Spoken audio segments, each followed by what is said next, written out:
This segment is brought to you by Brown Chevrolet Buick in Wamego, just a short drive down the Yellow Brick Road.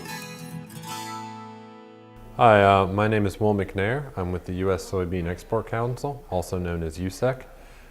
In the past, Kansas has funded a number of projects for us. We have had, I think, 3 projects this past year. We have one project that was going on in China, another project in the Americas, and another project was an aquaculture feeding project.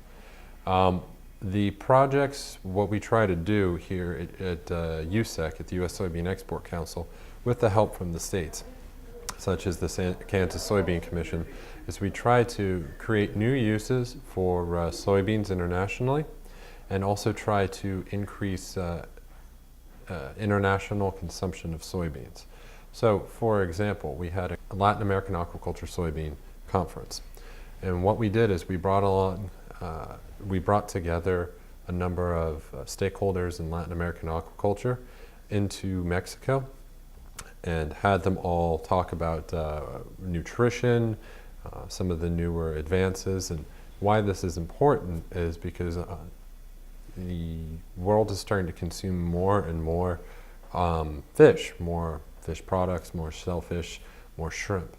And one of the critical important things that needs to go into aquaculture is a high protein diet.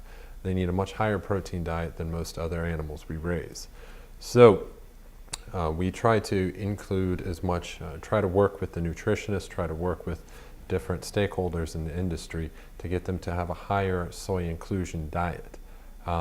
So this works with a number of animals, and it has actually worked quite well. Just an example of this is recently we were down in Ecuador with people from the Dennis Hoop and Adam Otimble from the Kansas Soybean Commission, and we were able to go to some of the farms that were actually involved in this aquaculture seminar we had in the Americas.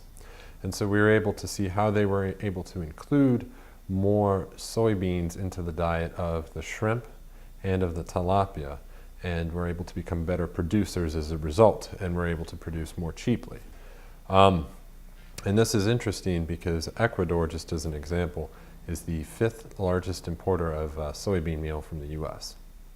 And in fact, this project that we had was covering 3 of the 5 largest soybean meal importers from the US.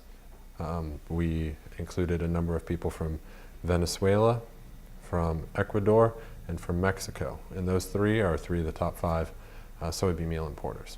So USEC, with the help from states and with the help from the Kansas Soybean Commission, has helped to increase the demand for soybean meal throughout the world, which in turn helps the Kansas farmers and industry here in the US.